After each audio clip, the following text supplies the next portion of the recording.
journey back from Canada. We're in central South Dakota, where we'll finish up the season here. It's where we have our big fall job. We've got a bunch of corn left to get out of the field. We got some sunflowers left to do. So it sounds like we should be here for another 3 to 4 weeks or so. We've been back for a couple weeks now. I went for groceries today, so thank goodness for other HarvestHERs. Shout out to Christy Meisner. She's in a camper that's just behind ours. And she came and she watched our little monster Axel this morning. So that way I could run to town, get some groceries, get things taken care of, ran some errands. That was pretty nice, I'm not gonna lie. I guess there's maybe not a whole lot that's eventful right now. We've got a crew that's running about an hour north of us. We've got 2 machines running here. Fall harvest is a bit different. It's actually a lot different than wheat harvest. Wheat harvest is pretty straightforward. Wheat harvest, you show up, you can, really with 2 or 3 machines, you can have 1 cart, you can have a couple of trucks, some good trailers, and you're good to go. Fall harvest is all consuming. Fall harvest takes so much more equipment, it takes more guys, it takes more trucks, it takes more of everything. So where we are right now, we have 2 grain carts, 2 combines, and I think we've got 4 or 5 trucks on the road. So we sent another machine an hour north of here with the truck. And we ideally wouldn't want to split everybody up, but it doesn't make any sense to sit here and park a machine when we could find some work for it. I mean, let's face it, you got to make a payment on it, so let's try to get it out there working if we can. So really, it's all about the guys just working. They're working their tails off right now. They're working pretty good hours every day. Thankfully, we haven't had very many breakdowns. Yeah, I mean, we've just been pretty darn fortunate. We've had some really, really nice weather, which has been great. Almost too nice. I gotta say, we really wouldn't complain if we got, a half-inch of rain or so. It sure would be nice for the boys to have a little bit of time off.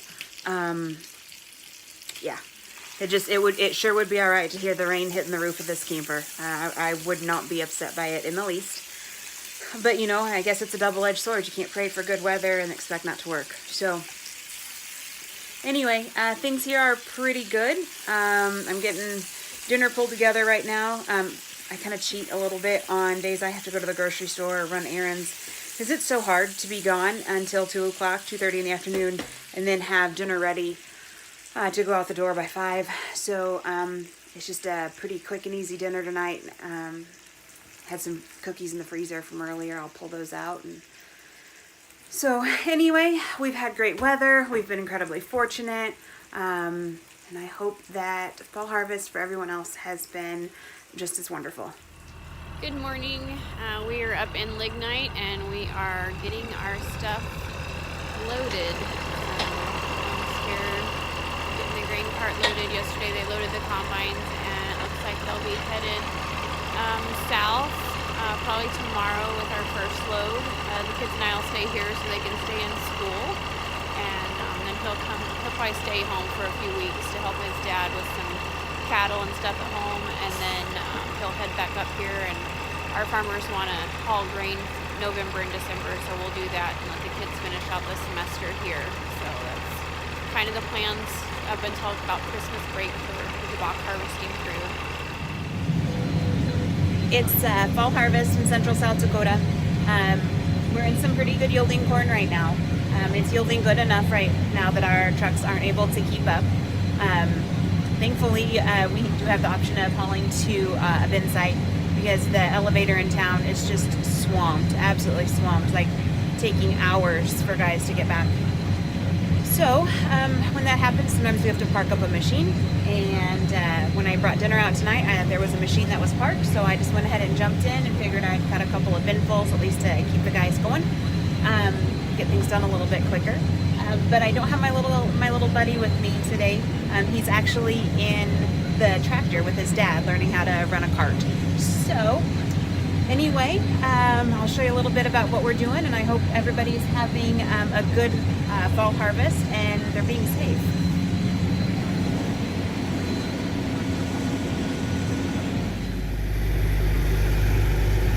Hey everybody, sorry, I was a little MIA. The kids and I drove to Montana to surprise my mom for her 60th birthday, so I have no cell service up there.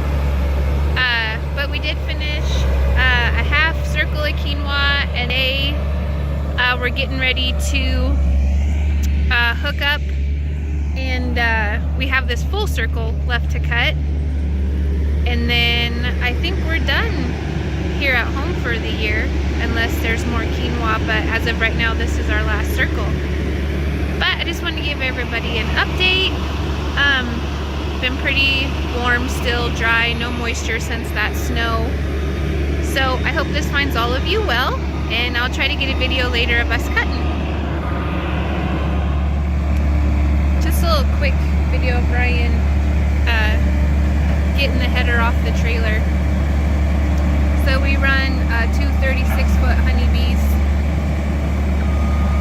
and it goes pretty easy. This is our smaller machine, this is our 60. And we have the 70 at home.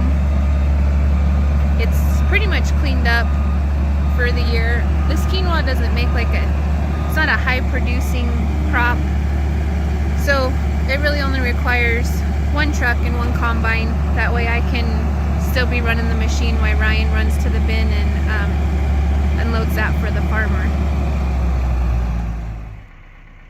Good morning. So we are, we finished harvest here at home, and so we are gonna blow both the combines and the headers and everything off and get them cleaned up so we can get them parked in the shop. We have a storm coming in this weekend, and so we want to get it all done and cleaned and put away so that none of this stuff stays on the combine. So I will. Hi, Chaser. Hi. So we gotta clean, they're super dirty from cleaning, cutting quinoa. It sticks horrible to the machines. So we have this giant air compressor, and we'll clean everything, the bins, off the rotors, everything, so it's completely ready, and will give us the opportunity to work on them this winter and get them ready for next spring. Sorry, so it's really loud, but getting started on our one machine. Sorry, that is crazy loud, but it's a mess. That quinoa dust is really sticky, and if it gets wet, it almost is like cement on the machine. So you can see how big the air hose is, and this is our smaller machine, and yeah, it'll go good. That way we can get them put away and stuff for winter.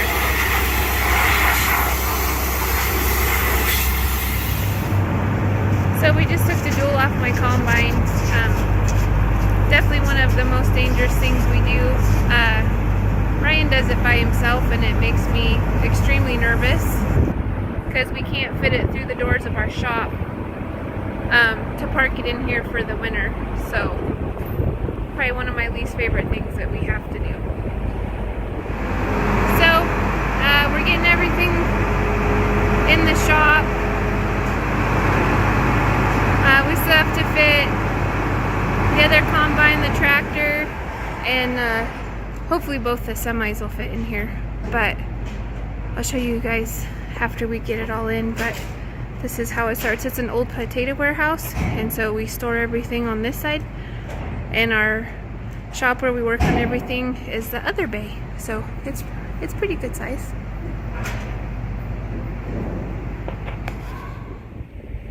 So we got everything all cleaned off. Sorry, it's really close. And we got everything moved down to the shop, and we're getting we were supposed to have a storm be coming in Sunday into Monday, and so we just wanted everything clean and parked and put away so it wasn't all covered and filled with snow, especially the bins. So hopefully, so we have my machine parked in the cart, and then Ryan's bringing in the other combine. I'm sure we're not the only one, but we name all of our stuff.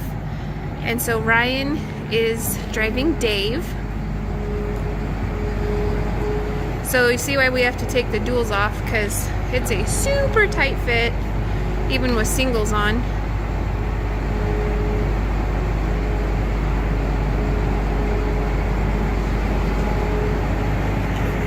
So he's gonna pull it over here in front of the cart.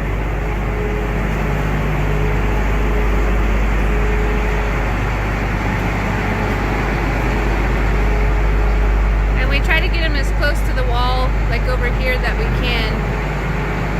And we gotta make sure the auger clears the doors so that we can pivot stuff and get it in here.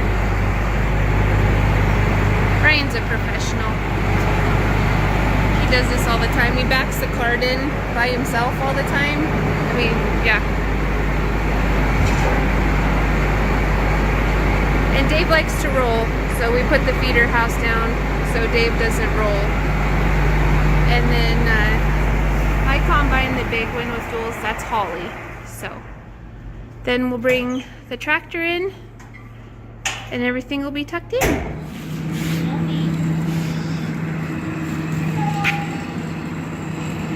So then we'll bring the tractor in, and then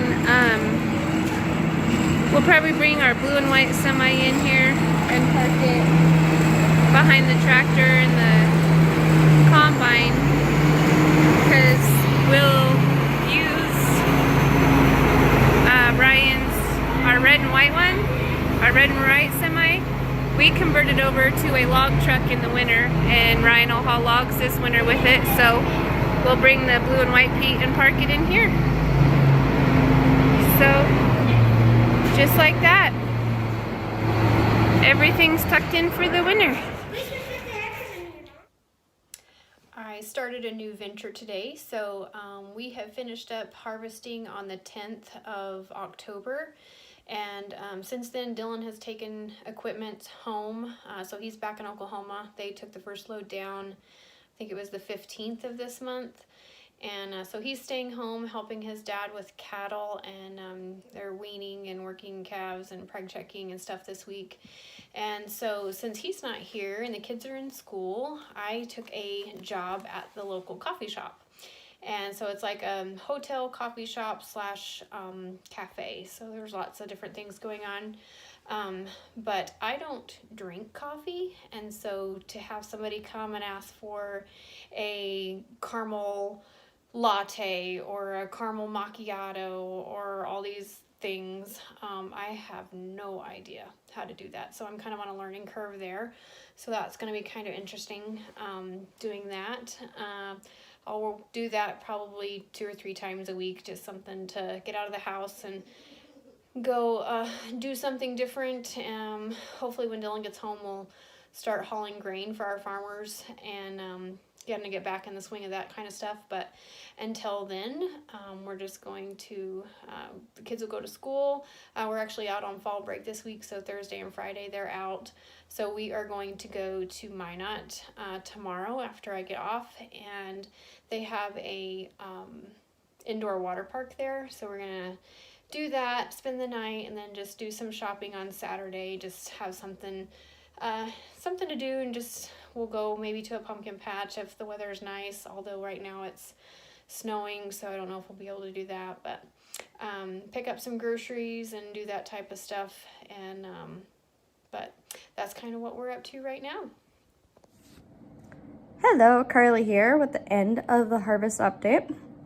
Sorry I didn't have a lot of videos at the end of the year with our bean harvest starting so early, and the weather was so nice that it was a very busy bean harvest. It went by fast.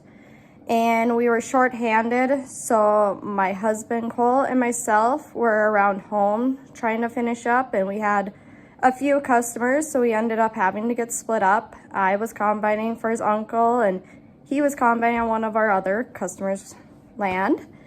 And due to that, I was extremely busy because I would have to work on the combine in the morning to get the header ready. With beans, you break a lot of guards and sections throughout the time because our ground is pretty rocky. So every morning we would have to head out to the field and fix up all that and get my combine all ready for the day. So just really didn't have a lot of time to video. But my 2020 harvest year ended about as great as 2020 is. I ended up taking a rock through the combine on October 3rd and destroyed all the vanes in the cone of the combine before the rotor and made it so the rotor would not spin anymore. So my combine got shut down for the year and will get all redone this winter. We have already started on tearing apart all of our combines. All of the boys got done a couple weeks after I finished up. So all the equipment is home, and we will go through all of our combines, all 12. We will take out the rotors out of all of them and redo everything on them. I will video some of the shop work and give you guys an update on that. But as of the last few weeks, it's been cleaning out semis and putting mouse poison in them and cleaning up all of the crew campers. We have 4 crew campers, so there's a lot of cleaning there. Me and my mother-in-law and sister-in-law cleaned up all of them, and we got them parked away over here in my yard, so I'll show you them. And we have to fill them up with mouse poison and stuff because the mice love it up here in North Dakota to move into anything. All of our combines are parked away up at my father-in-law's. I will show you how well they are at the Jenga game of parking equipment away. And had to get poison in all of them and cab fresh and stuff to hopefully keep the mice away. And then we got all the semis cleaned out that will get parked away for the winter and got all them cleaned up. And now I will be going in to switch some stuff around on insurance and stuff because for the winter we run 6 to 8 semis over the road as well. So we stay busy all year long. So our winter will be trucking and redoing all the combines. So that is what we will be up to. I'll give you guys some updates on our winter as it goes along. Can you say bye-bye? Bye.